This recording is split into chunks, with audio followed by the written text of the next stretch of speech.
Students, इसमें हम जो है मेमोरेंडम ऑफ एसोसिएशन और आर्टिकल ऑफ एसोसिएशन का डिफरेंस पढ़ेंगे। फर्स्ट आते हैं इसमें need of registration. Memorandum of association में जो है वो मैंडेटरी होता है कंपनी को रजिस्ट्रेशन के टाइम पर कि उनके पास मेमोरेंडम ऑफ एसोसिएशन होना चाहिए, और रजिस्ट्रेशन जो है वो विदाउट मेमोरेंडम के नहीं हो सकता। आर्टिकल ऑफ एसोसिएशन में वो मैंडेटरी नहीं होता।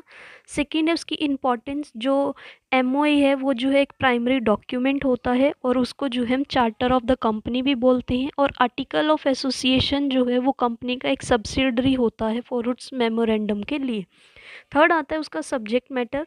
वो कंटेन करता है अपने साथ डिस्क्रिप्शन, फंडामेंटल ऑब्जेक्ट्स और पावर क्या है कंपनी की वो। और आर्टिकल ऑफ एसोसिएशन जो है वो डिफाइन करता है रूल्स और सब रूल्स को जो गवर्न करती है कंपनी की एक्टिविटीज़। फोर्थ है इसमें रिलेशनशिप। जो मेमोरेंडम है वो एस्टेब्लिश करता है रिलेशन बिटवीन कंपनी के बीच में और आउटसाइडर्स के बीच में।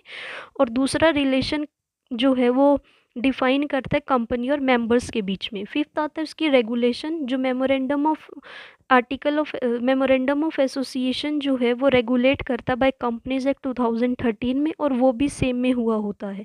सिक्स्थ आता है इसमें अल्ट्रेशन। मेमोरेंडम ऑफ एसोसिएशन में अल्ट्रेशन करना इजीली नहीं होता, लेकिन आर्टिकल ऑफ एसोसिएशन में इजीली हम जो है अल्ट्रेशन कर सकते हैं। सेवेंथ आता है लीगल इफेक्ट्स। ये एज्यूम किया जाता है कि कोई भी पर्सन जो है वो डील कर सकता है कंपनी के साथ कन्वर्जन विद बी कंडीशंस के साथ, और उसमें जो है वो एज्यूम कर सकता है कि आउटसाइडर जो है वो डील कर रहा है कंपनी के साथ।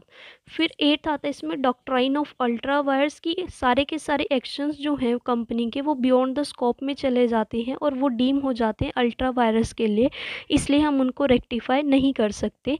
और आर्टिकल ऑफ एसोसिएशन में वो जो है बियॉन्ड हो जाते हैं और वो वॉइड हो जाते हैं, इसलिए उनको रेक्टिफाई कर दिया जाता है। पॉइंट आता है इसमें गवर्नेंस। जो एमओए है उसको हम गवर्न नहीं कर सकते और एओए को हम गवर्न कर सकते हैं। और 10th पॉइंट आता है डिफेंस, कि कोई भी कॉन्ट्रैक्ट जो है वो कंपनी के लिए बनाया जाता है जो कि अगेंस्ट चला जाता है मेरे मेमोरेंडम के, तो इसलिए जो है वो वहाँ पर वैलिड नहीं होता। और वो जो है आर्टिकल ऑफ एसोसिएशन वो जो है वहाँ पर वैलिड कॉन्ट्रैक्ट माना जाता है अगेंस्ट द कोई भी स्टेटेड आर्टिकल के अगेंस्ट जो भी होता है। आई होप आपको समझ आया होगा। If you like it then please subscribe. Thank you.